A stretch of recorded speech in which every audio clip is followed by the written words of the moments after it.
Hello, everyone. Welcome back to the Beyond Limits podcast. I am very excited because I have Danijela here with me today, and I've been looking forward to this episode because I literally spoke it into existence. I was thinking in my head, I want someone to come on the podcast and talk about feng shui. And wouldn't you know it, Instagram delivered me through the algorithm one of her reels, and I was like, this is exactly what I've been looking for. So we love that. Danijela, welcome to the show. I'm so excited that you're here. Thank you so much for having me. I'm super excited too. And I love those synchronicities, by the way. They're magical. So, for those people listening, tell us about you, what you do, and also what exactly feng shui is for someone who may have never heard of it before or isn't Mhm. quite sure what it entails. Sure. So, my name is Danijela. I am a Feng Shui Master. I've been in this field for work for over 20 years now. And so I'm a business owner, and I'm a mother to four boys, and I live between Germany and Serbia right now. So I always say my home is where my heart is. So I'm all over the world. So what is Feng Shui? So there is this traditional description of Feng Shui, which says it's wind and water. It's when the water meets the wind. So basically, the wind is the chi, the life force energy, and the water is the core of is the source of our existence. So this is basically what Feng Shui is rooted in. For me, Feng Shui is a philosophy of life, which is being expressed by the way how we not decorate, but how we live in our space. But it's very connected to the way how I live, how I think, because it's all in expansion and it's all about flow. This is how I would explain feng shui from my view. I love how you said it's not necessarily just decorating, it's how you live in the space, which I think I always like, oh, to me, feng shui is like how you decorate. And even just what you said, it's how you live in the space. I'm like, oh, okay. And that brings such a depth to feng shui that it's not just decorating. So, how did you said you've been in this for such a long time. How did you discover feng shui? And like, what was it about feng shui that you became so passionate about and fell in love with? Mhm. So, well, feng shui discovered me through clutter clearing because I um, decided to do. I was in a pretty low place in my life after I finished. I studied business administration, and I was finished with the studies. I had got my degree. I was a young mom. I was married, and I couldn't find a job. So I was very devastated back then because it was my biggest dream to go into the corporate world, into marketing, and do my thing. And since this didn't work and things didn't move, I coincidentally read an article about clutter clearing. And I first thought, I don't believe this because somebody wants to tell me that changing something in my space is going to change my life. I don't think so. But things didn't get better. So my husband and me, we clutter cleared our apartment, and I was shocked what I found there back then. And things started really to move. So within 2 days, we got money was paid to us from the government, which we expecting for like a half a year, and we got opportunity to move to a new home. So this was enough for me to realize there must be more to it. And then clutter clearing brought me to feng shui. And I bought this book, A Complete Idiot's Guide to Feng Shui. So do it yourself, right? And I Yeah. was sitting in my new apartment then, and I was like just trying to apply and trying to understand this complexity. And then I told my husband, can you imagine me doing this for somebody else and they are paying me for it? And then he said, well, then do it. And I mean, I was 26 years old. So it was a very, very long time. And this was enough for me. Again, I couldn't tell you I saw a vision. I always wanted to have a own school of feng shui. I always wanted to have the business I'm owning right now. It was for me this moment decision without knowing where it's going to get me. So, when you started diving into feng shui, what is like the energetic reason behind why the decluttering had such an effect? Like from a feng shui perspective, how would you explain the results that came from that? So in feng shui, we the qi is is the thing. So the chi is bringing life energy to you. It's bringing opportunities. It's a flow of money. It's a flow of relationships. So everything is in the chi. When we have a lot of clutter, chi gets stuck and doesn't flow. So when we clutter clear, we usually have this experience of, I can breathe again. The shoulders, it feels light, or even my home smell different, or something like this. But what happens, and this is the big difference between clutter clearing and feng shui. So feng shui is based on clutter clearing, but only clutter clearing won't have the effect if you don't at least glimpse into the feng shui, because when you clear clutter, you're just like opening the space for chi to flow. And the chi will go like, oh, wow, let's flow. Like in this flipper, back then with this ball running around. And then it will flow away because it just gets so excited. In feng shui, we take the chi and we guide it consciously through your space so that you can really feel the abundance, the relationship, and the health, whatever is needed, expand and clear and balance. I love how you use it, because I'm like nodding along. You're like, yes, because once you clutter, we still need to direct the chi. Otherwise, it's just going all over the place. Now, from what I understand, in feng shui, different parts of your home, you might have to correct me, represent different corners. So from what I understand, like the back left corner is a wealth corner, correct? Yes. Yes. So is it kind of like you guide the chi in the ways in terms of like locations within the home, and you're able to direct it that way? So basically, yes. So with the life corners or the bagwas mat, it's very valuable. But you need to take a wider look, a little bit wider. So yes, basically it is about we say activation. So you activate wealth when you guide the chi towards the wealth corner. But when you think about, if you balance chi in the space, the first place, that's like you balance chi no matter where the corners are, you're already activating your whole life, which is super important. And then from this place, you would go and say, okay, which area of life do I want to emphasize now? And you shouldn't choose more than two, because the energy then gets, divided into too many things, and then you get the same level of energy again. So if you choose the wealth corner, and it's not, I always say, however you want to decorate let's say with the wealth corner, however you want to decorate it, just think about it that your intention is activating the energy. The item you're using, it's just a reminder that you had an intention. Okay, there's several things I want to go. So I'm gonna ask one other question, then we're gonna bring it back to like raising the chi in the house and directing that. So let's say, for example, that, all right, the left corner is wealth, but my office is in a different corner. Maybe my office I associate with business and wealth. Was Mhm. that something you would utilize both areas? You would also utilize like the left corner of the office, or do you look at it as the whole home overall? And like, I So, guess oh, bedrooms for love, mhm. maybe? Yeah. Yeah. So this is a great question. And I get asked this question really, really often.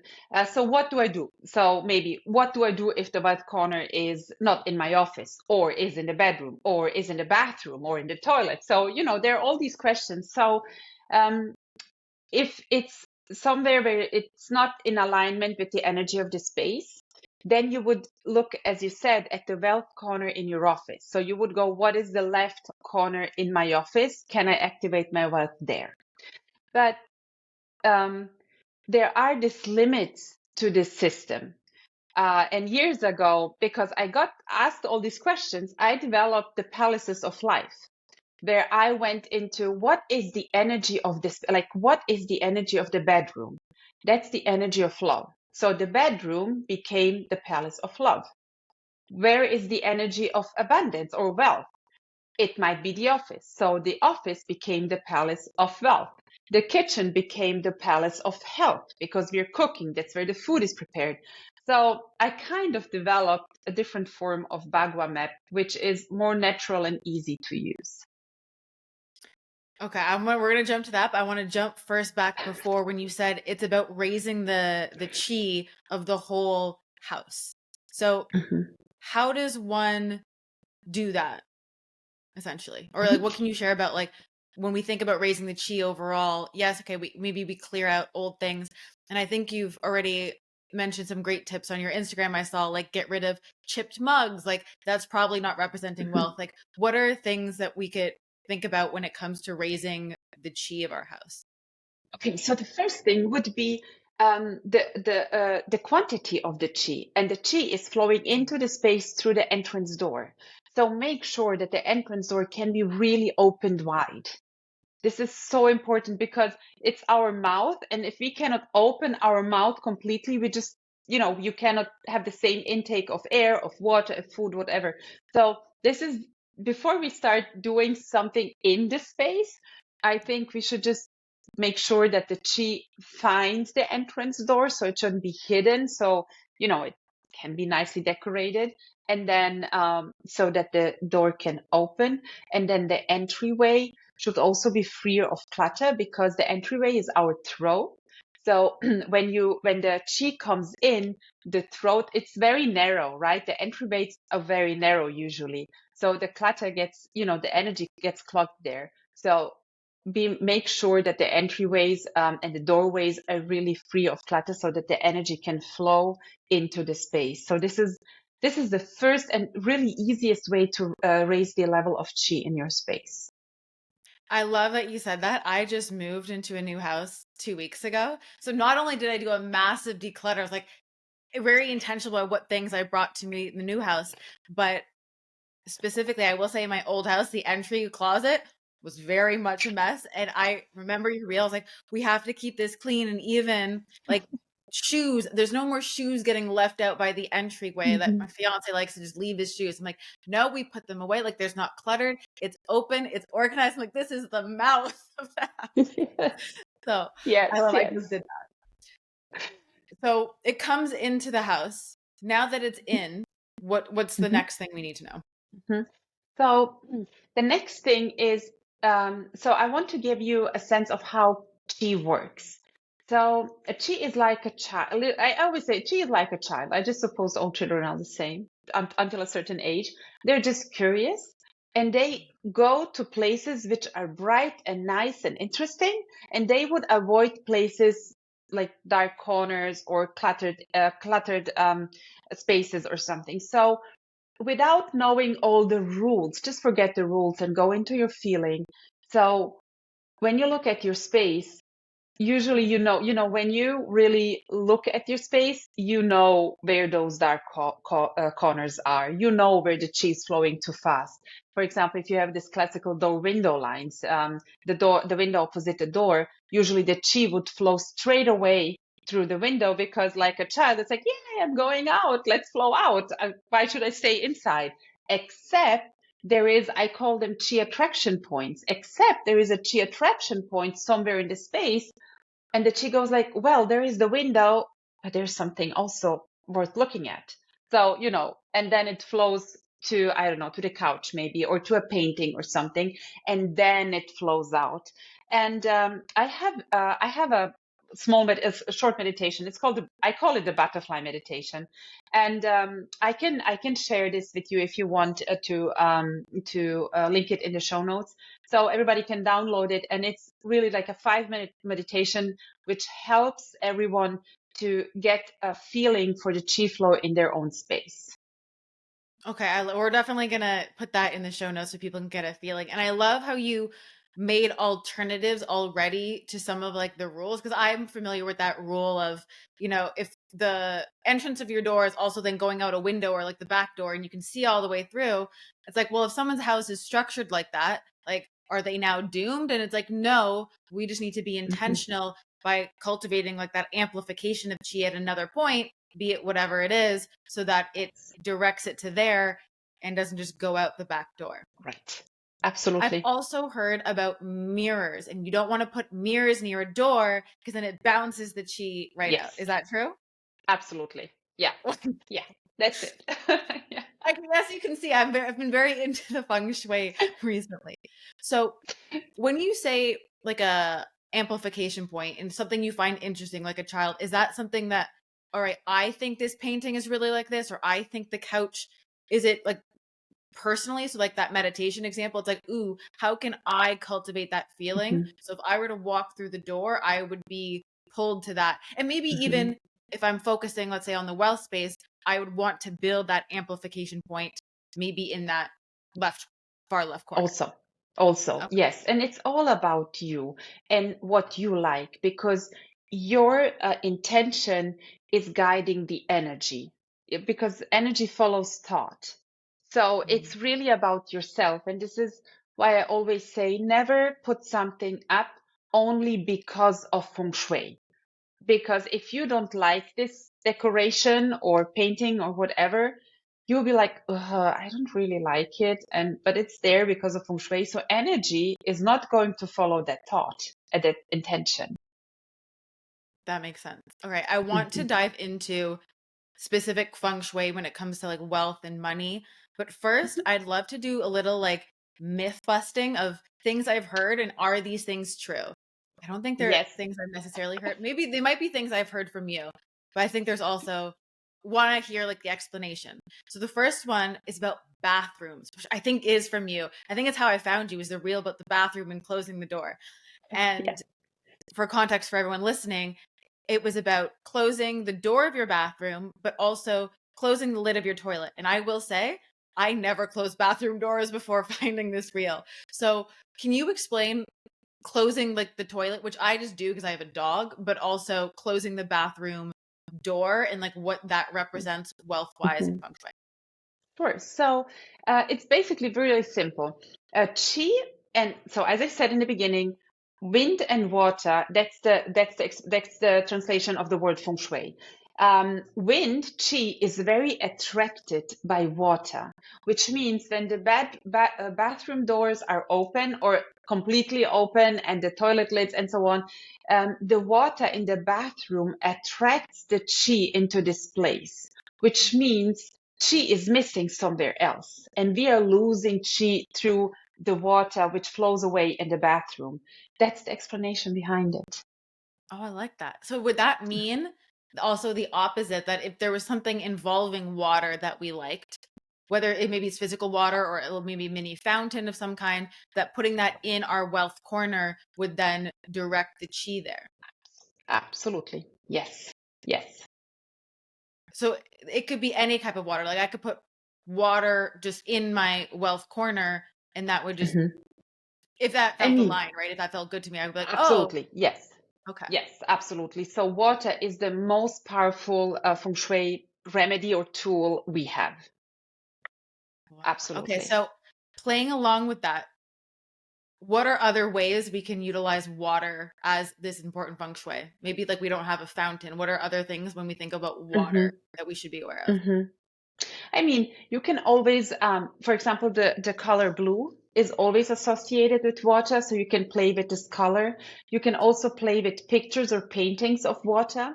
So, it's about, I mean, of course, physical water is the most powerful, of course, because it's physical. But as you said, sometimes we don't like or cannot have a fountain in the space, then go to the pictures or paintings of water, the color blue, for example. This is how you can utilize water then.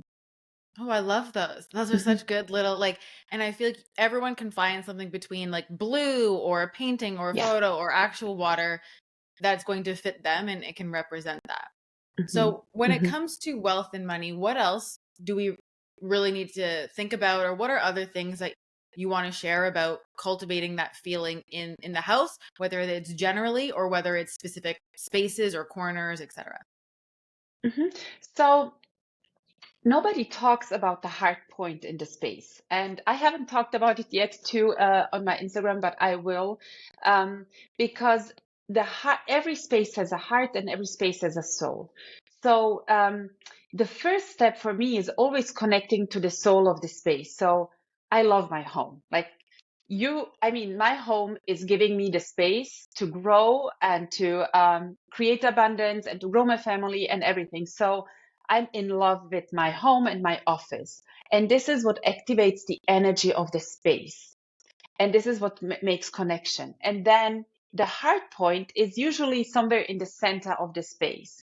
And you can create a personal altar where you just maybe have family pictures if it's your family home, or something which is symbolizing the love and the heart for you and your family.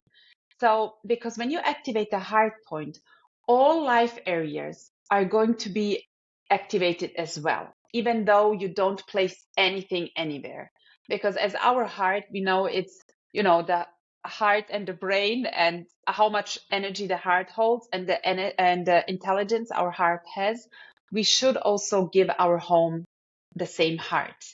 So this is the first thing I would do. The second thing is, of course, decluttering. We talked about it. I mean, there's so much information. And then just one thing with the decluttering, only decluttering won't get you anywhere if you don't stop, and if you don't start thinking about the things you bring in. Otherwise, it will just go on and on. So, and you Mhm. want to be out of this decluttering mode someday. So just be mindful. And then the next thing is really about what I shared on my Instagram account. Um, how does wealth feel for you? And we don't need to buy expensive clothes or expensive things. Wealth can be very a subtle feeling. It can be just something beautiful, because wealth is not only money. Wealth is so much more. And for me, for example, when I was starting to think this way, um, I was went off and bought myself crystal glasses. I love to tell this story because those crystal glasses for me are a symbol for luxury and beauty and traveling and everything. And I had those IKEA glasses at home. They were practical for the kids, but I was like, well, I think we need something more wealthy here. So I love those glasses, and the thought behind it is, when we manifest and visualize wealth, then we all have it in our head. We need to meditate, we need to focus. Maybe there is a vision board somewhere. So we need to actively do something to connect with this energy. But when I know I don't have my crystal glass, I have my summer glass here. But when I have my crystal glass, the moment I have it in my hands, the energy flows. I don't have to consciously think about it.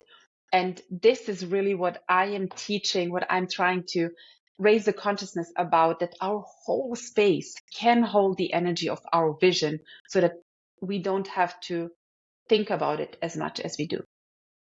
I love everything you said. I also feel you on the glasses. The cup I drink like my coffee out of, what I drink water out of, like to me, it all matters, and it matters so deeply and so richly because it is an experience. And I think when you slow down and you're very intentional about curating that experience of the things in your home, in your kitchen, in your bedroom, I'm sure like the sheets you use, all of these things, you experience that like that wealth, and you don't have to consciously like put so much effort behind it because it's, and I'm guessing it builds the chi in the house, right? And that's how we're like amplifying the cheese through these things. Absolutely.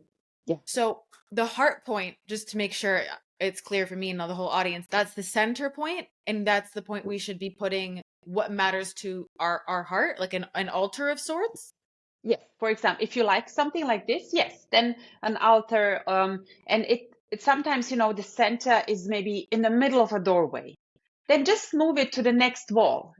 Just go with the intuition and feel, okay, this would be a beautiful place somewhere in the center to activate my heart, or the heart of the space. And anything that we feel activates it. So it could be photos, it could be, I don't know, a beautiful candle, whatever we Yeah, feel yeah. It activates. can be a quote.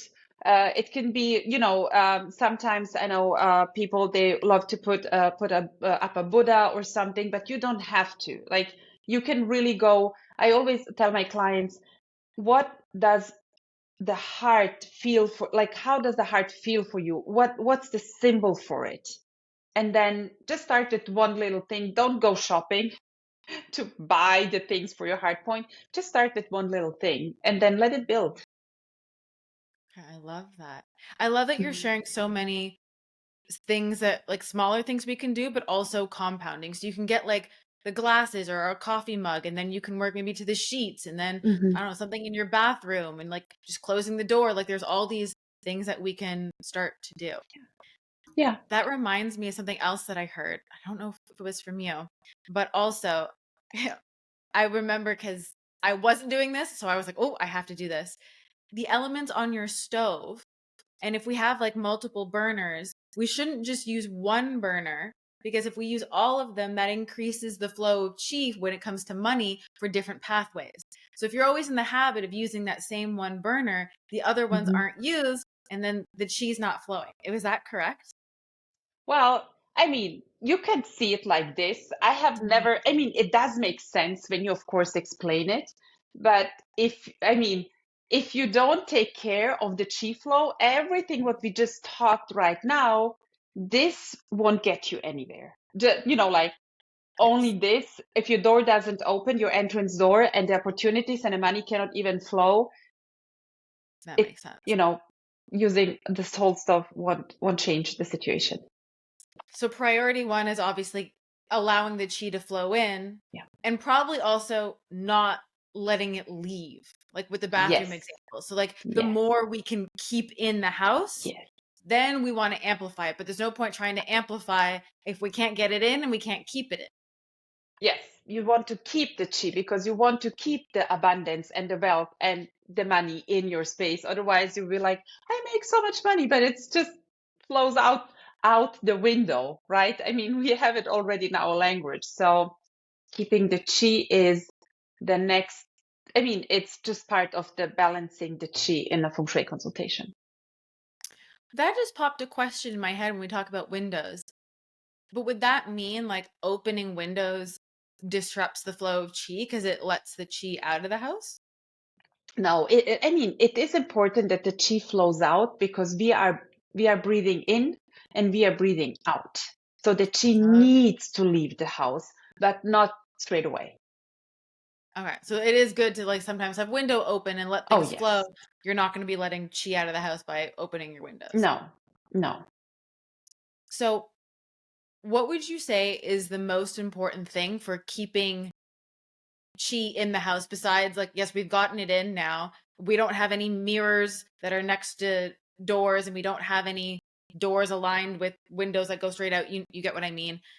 How do we really like build and amplify it already when it's inside?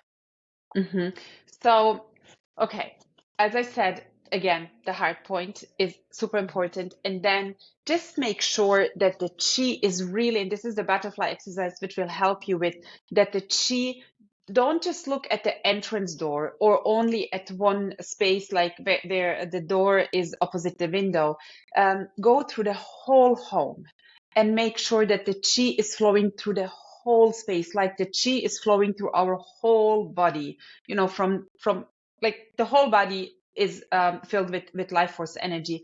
That's what we want with our space. So um, when you balance the chi in a way that it's flowing through the whole space, like to your whole home, this is where the wealth is also being pulled in, and it's calmly flowing through the space, which means it's calmly flowing through your life. And when it's used, like the air we breathe, then it leaves our space. Oh, okay. I love that analogy. That's perfect. And I'm sure hmm people can feel when they maybe walk into their closet or a certain room. It's like if you can feel that hmm immediate contraction in Yeah. your body. Like we're Yes. very in tune as women. You'll know that probably Yeah. maybe that drawer, that space you've been avoiding looking at is probably holding the density that you need to address Right. when it comes to money. Absolutely.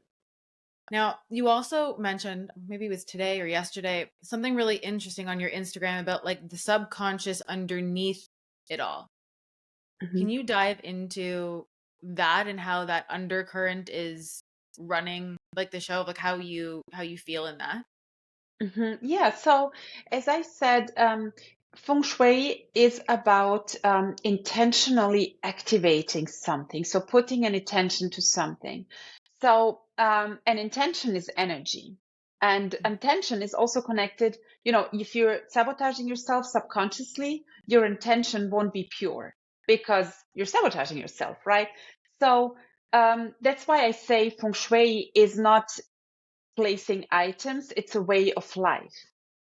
So when you want to activate your wealth corner, but you have beliefs that you cannot build wealth, here is where the connection comes. So you will work on your beliefs if you're conscious that you have them. And at the same time, you're releasing those beliefs and you're activating the abundance in your space. So just imagine you're releasing these beliefs and the abundance in your space is still low. So your space is not at the same, it's not aligning with your new beliefs. So it's Mm, dragging you down. yeah. And then the other way around is maybe you're not conscious that you have those beliefs, but you're like, oh, I love this game. Let's raise the wealth energy in my space. So you do it and your space is pulling you up. So you're like, how about my beliefs around wealth? Maybe I should work on them. So your space can help you release subconscious limitations. I love that you bring that forward. I mean, basically, you're bringing forward a different way. Like, I talk so much about subconscious and nervous system, but I love the utilizing of this space of like actually Mhm. the home and the feng shui. I feel like you just created such a beautiful unison between them and how they're interlinked. And like you said, if you do all those identity upgrades and all that work, but your space is not fully reflecting in it, and you feel, ugh, it's gonna almost like be a ball and chain on your ankle where you're not going to be able to integrate it as fast. It's not going to solidify because of that space, which is also probably why I felt wildly different moving into a new house. Just 2 weeks later, I was Mhm. like, wow. Yeah, yeah, and it's really hurting my heart to see that our spaces are not being, a part of the whole process of personal development. We work so hard on our, as you say, nervous system, beliefs, subconscious mind, programming, manifesting, success, abundance, and everything. And we forget our space, and our space is holding it all. So this is why I'm here. I feel like you should write a book. If you haven't thought about writing a book yet, I feel like you should write a book from this new perspective and really bring that like fresh lens to feng shui. I will. What I It's on think my is also, list, definitely. well, I'm calling it, I'm just like reaffirming it into the field for you. When it comes to really using this space, would you say that it's important to bring like the energy of like really building it up in terms of like clearing out the letting go? hmm I mean, it's like a detox when you do it for your body. Um, for example, I mean, you would first let go of, everything in your body what doesn't feel good or toxins, whatever, and then you would build up the new energy or whatever you want to do. Or even with the clothes, right? You want a new branding, so you would let go of things. So for me is letting go and also consciously, you can also declutter consciously. You can say, I don't know, this glass is connected to a feeling, a situation. And with this glass, I'm letting go of this feeling too. So Mm, it's, consciously decluttering. And I always say with the decluttering process, because sometimes it can be really, exhausting. Stop decluttering when you have the most fun. And the mhm. reason is because when you will go back to cluttering easier, because you're like, oh, I had so much fun back last time. But when you go declutter until you're completely exhausted, you will go like, oh, I was so exhausted last time, so I don't really want to go back to this task. Yeah. Yeah. I really like overall how essentially your home is a living, breathing energy. So the things Mhm. that we think aren't alive, like, a coaster or a mug, like they are alive. They're living, breathing, giving off energy, which is all either contributing to the space or Yes, not contributing. And that made me absolutely. think about when you were speaking, what if, we live with other people? I'm sure a lot of people listening live with other people. Mhm. How do you navigate maybe competing feng shui, maybe of like, to you that's really draining, maybe to them it's the most favorite thing, but when you look at it, it's, if I think about like my fiance's office, I'm like, That is not a place." Do you know what I mean? That brings, so Yeah. how do you, or maybe there's could be things, or a chair, a couch, a painting. How does that Mhm. kind of weave in when we're living with other people? Or also perhaps if you have children, right? And maybe their room is messy, or like, can you kind of speak on living with, partners and or children, and how that kind of relates to feng shui and how we can kind of approach that? Oh, absolutely. So I always love to say, always start with yourself.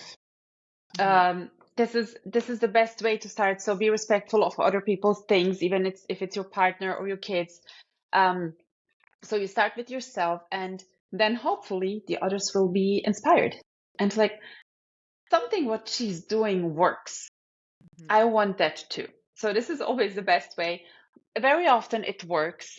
Sometimes it doesn't. But then there is just the conversation, just to ask, like, why can't, for example, why can't you let go, like, of things? This is Mhm. the most common problem in relationships. Like, I love to let go. My partner loves to hoard. What do I do? So there must be a reason why somebody's holding on to things. So it's not about telling them what to do, because it usually doesn't work, especially not in relationships, right?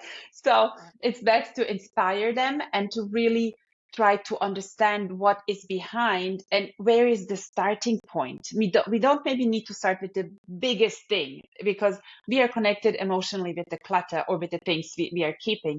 So maybe it's something really small, it doesn't matter, and celebrate every single thing this person lets go, for example. So just start small and don't start projecting what you want on somebody else. You start with yourself, and then try to inspire your, the partner, or if you're living with somebody, and so on. And with kids, so I have four of them, and I always get asked, "Are your kids like the mom? What did they learn from you?" Like, they didn't learn anything. Sometimes I ask myself, like, why did God give me kids who are not like on this decluttering trip at all? They're just like all over the place. So what I use, so my children are 9, 16, 18, and 24. And even today, sometimes I'm not cleaning their rooms behind them like every day, tidying up. But sometimes when I'm in the mood, even when they were smaller, I would go and really clutter clear their space. I would organize everything and make everything beautiful. I would spend a whole day in their room, and they would come back from school, and they would go like, "Thank you, mom.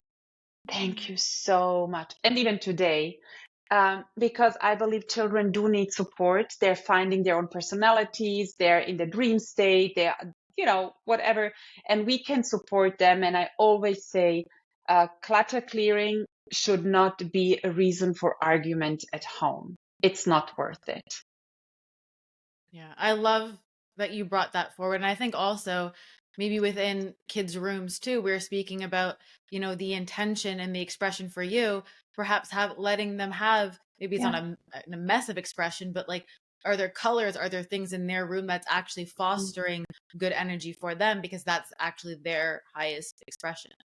Yeah, yeah. And yeah, I always say children are finding their own personalities, and it Mhm. is being expressed in the space.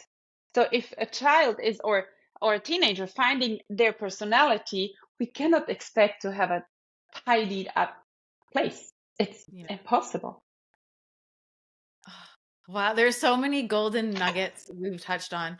Is there anything else you feel like we haven't touched on that you would really like to share about feng shui? Something that like, this is so big, or whether it's a topic, a tip, a thing for us to know? So I think there's one thing which comes to my mind immediately. Forget feng shui rules. Feng Mm, Shui was not made to tell us this is good Feng Shui, this is bad Feng Shui. It depends. So when my students ask me, Daniela, how is this? How is this? How is that? I say, oh, it depends. tell me the story. I need to know more so that I can tell you, because always think about it.